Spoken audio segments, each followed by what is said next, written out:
नमस्कार साथियों, स्वागत है हमारे यूट्यूब चैनल पे। साथियों, अभी हाल ही के अंदर जो टेलीकॉम के अंदर एसआई की वे एग्ज़ाम हुई, उसमें हिंदी के पेपर में आप देखोगे तो वहाँ पे जो भी मुहावरे और लोकोक्ति आ रहे हैं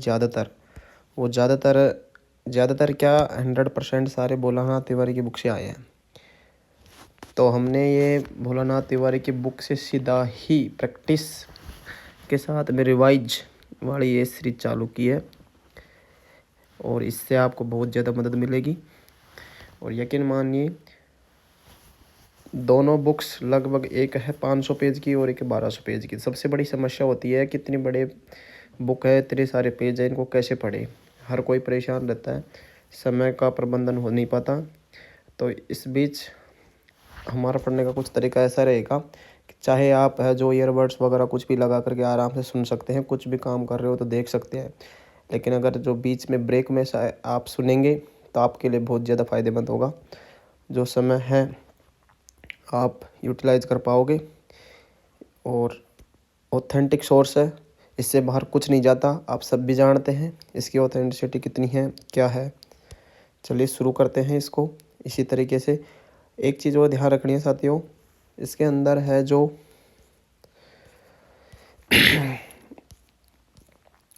लगभग 40-50% मुहावरे हैं जो बेसिक कॉमन सेंस से किए जा सकते हैं, तो उनको डिस्कस नहीं करेंगे अपन। मैंने ज़्यादातर को हाईलाइट कर रखा है और धीरे धीरे कोशिश करेंगे लगभग सभी को पूरा करें, कुछ भी बाहर नहीं जाए। और हम शुरुआत करते हैं। ऊपर वाली जो पेज रह गए हैं उनको भी हम करवाएंगे। तो इसकी शुरुआत करते हैं। जैसे हमने जो इम्पोर्टेंट लगता है कि हाँ, जहाँ थोड़ा बहुत कॉमन सेंस काम नहीं आएगा, रियल में ही याद करना पड़ेगा, उनको हाईलाइट कर रखा है। बाकी को तो वैसे भी अगर आप पढ़ के नहीं चाहते हो और वहाँ पे एग्ज़ाम में जाके आप ऑप्शन देखते हो तो उनसे हो जाएगा, वो कहीं न कहीं जोड़ तोड़ करके हो जाएगा। इसके अलावा जो नहीं हो पाएगा उसको मैं थोड़ा सा एनालाइज कर लेता हूँ और थोड़ा आपके साथ में एक बार डिस्कस करने के बाद में क्लियर हो जाएगा।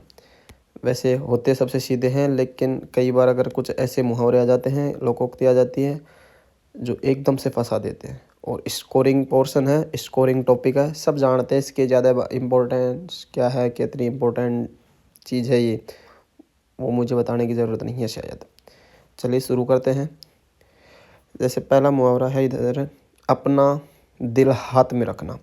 अब देखिए, दिल है उसको कोई भी कंट्रोल नहीं कर सकता, लेकिन जिसने दिल को ही हाथ में रख रखा है, इसका मतलब है कि वो अपने आप पे क्या कर रहा है, वो काबू रख रहा है, अपने आप पे कंट्रोल, सेल्फ कंट्रोल इसका है कि उसका अपना खुद का काबू, अपना खुद का सेल्फ कंट्रोल इतना है कि अपने दिल को भी हाथ में रख के रख सकता है, ऐसे समझना। तो दिल हाथ में रखने का मतलब है कंट्रोल खुद के ऊपर, ठीक है। उसके बाद में सारे जैसे अपना सा करना, अपना लेना, अपना बना लेना, तो ये जो ऐसे है मुहावरे, उनका अर्थ भी सेम उसी तरीके से है, तो उनको ज़्यादा दिक्कत नहीं है। जैसे अपने सोना खोटा होना। अब देखो, अपना सोना ही खोटा है, इसका मतलब कहीं ना कहीं अपने में कमी है। अपनी वस्तु में हो चाहे अपने व्यक्ति में हो, उसमें क्या है, कमी है। क्लियर है। इसके बाद में अपनी खिचड़ी अलग पकाना। अब मुझे क्या बताओ, अपनी खिचड़ी है अलग पकाना, नाम से भी स्पष्ट हो रहा है वैसे कि अलग रहना, सबके साथ न रहना, एकदम से ही सब लोग एक जगह खिचड़ी पका रहे हो और आप अलग अलग हो गए हो आप, ठीक है।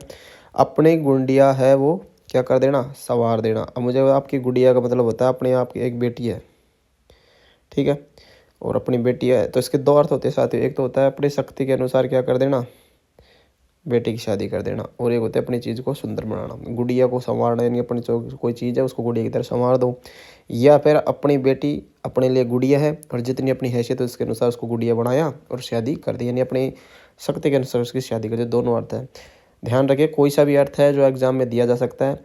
अच्छा, एक और बात है, अगर जिस भी साथी को ये PDF चाहिए तो मुझे कमेंट बॉक्स के अंदर बता देना, मैं उसको शेयर कर दूँगा। चलिए आगे बढ़ते हैं। अपनी जांग का सहारा। देखो, सहारा हो तो सीधी बात है, अपने जांग अपनी है, इसका मतलब अपने खुद के साधन के भरोसे रहना, अपने खुद के दम पे रहना, इस तरीके का अर्थ बनता है इसका। अपने ढाई ईंट मस्जिद अलग उठाना। अब वही चीज़ आती है, अपने ढाई चावल की खिचड़ी अलग पकाना, अपनी खिचड़ी अलग पकाना, इस तरीके से थोड़ा सेम अर्थ निकलता है।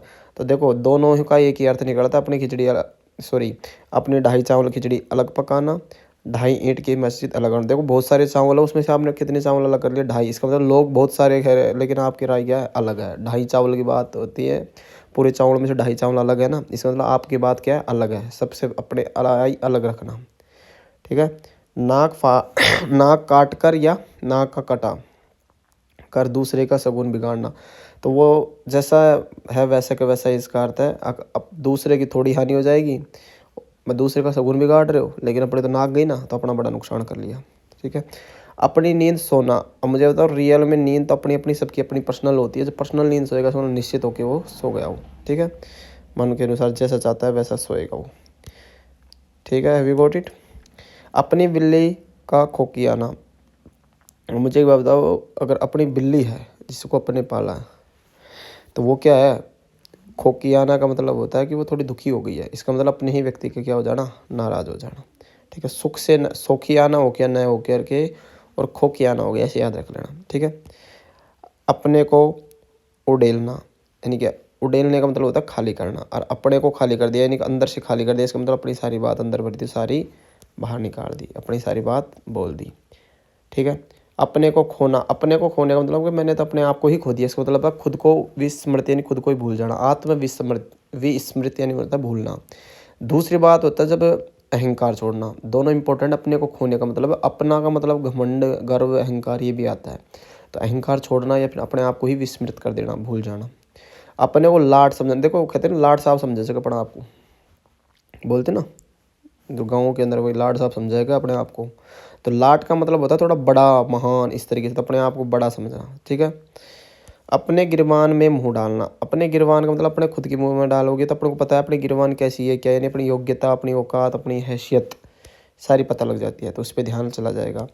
अपने डग का बहुत अच्छा है। अपने डग का मतलब है उसके जैसा कुछ ही नहीं है, बस अपने डग का है, यानी खुद का पर्सनल हो, यानी विचित्र है, उसके जैसा कौन नहीं है, कोई नहीं है, विचित्र हो। अपने तय खींचना। अपने तय का मतलब होता है अपना लाभ चाहना। मान लो अपनी बहुत सारी तय है, उसमें सबसे पहले अपनी वाली तय उठा ली। तय जानते हो, इसमें पकवान बनाते हैं, वो होती तय, तो उसको खींच रहे हो आप, यानी पर्सनल थे।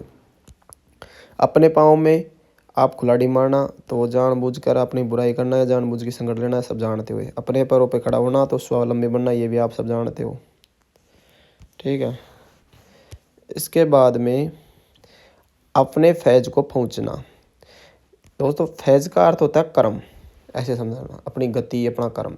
तो अपने करे जो अपने कर्म का उचित फल पाना, यानी फैज का मतलब कर्म है, उसका फल है एक। तो अपने फैज को पहुँचने का मतलब अपने जो कर्म थे उसका हमको फल मिल गया, तो कर्म फल मिल जाना वो फैज होता है। अपने मुँह मियाँ मिट्ठू, तो वो अपने जानते हो, अपनी बड़ाई आप करो, ठीक है। अपने हक में कांटे बोना।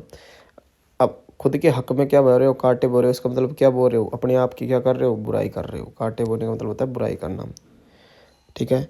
अफर कर चलना। अफर का मतलब होता है थोड़ा, कहते हैं ना, क्यों क्यों अफर रहा है? अफर रहा मतलब थोड़ा श्वास भर लेता है और ऐसे अकड़ में चलता है, तो उसको बोलते हैं अफर में चलने का मतलब होता है अकड़ कर चलना, ठीक है। अफवाह गर्म होना। अफवाह गर्म का होना मतलब होता है कि थोड़े थोड़े बहुत सारे गर्म मुद्दे होते हैं, बहुत सारी अफवाहें होती है जो गर्म होती है। गर्म होती है बहुत ज़्यादा चर्चा में होती है, तो बहुत ज़्यादा चर्चा में होना, इसका अर्थ यही होता है।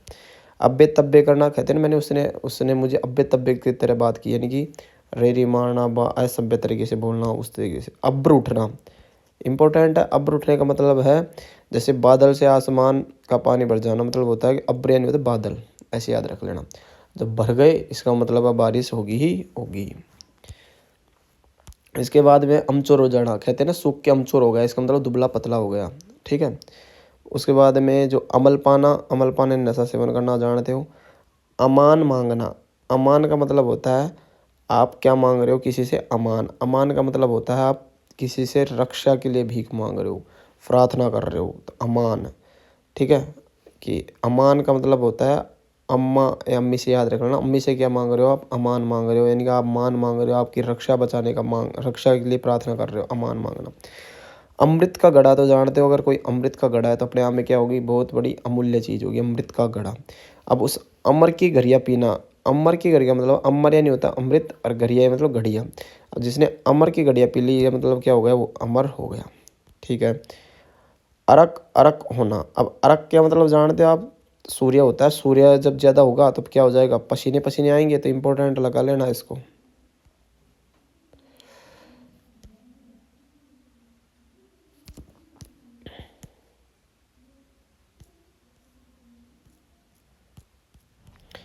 अरक का मतलब होता है साथियों सूर्य।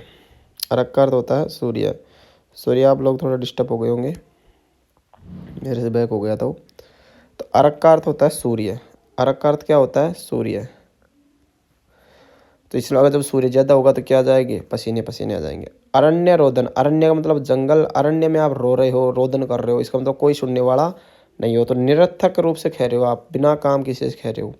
अरमान ठंडे पड़ना तो जानते हो, इच्छाएं सब कुछ शांत हो जाना। अरमान मेरे ठंडे पड़ गए। अरमान निकालने का मतलब है आपके अरमान थे वो निकल गए, यानी कि पूरे हो गए। इसका मतलब आपकी इच्छा क्या हो गई, पूरी हो गई। ठीक है, ये थोड़ा इंपॉर्टेंट है। अर्धचंद्र देना।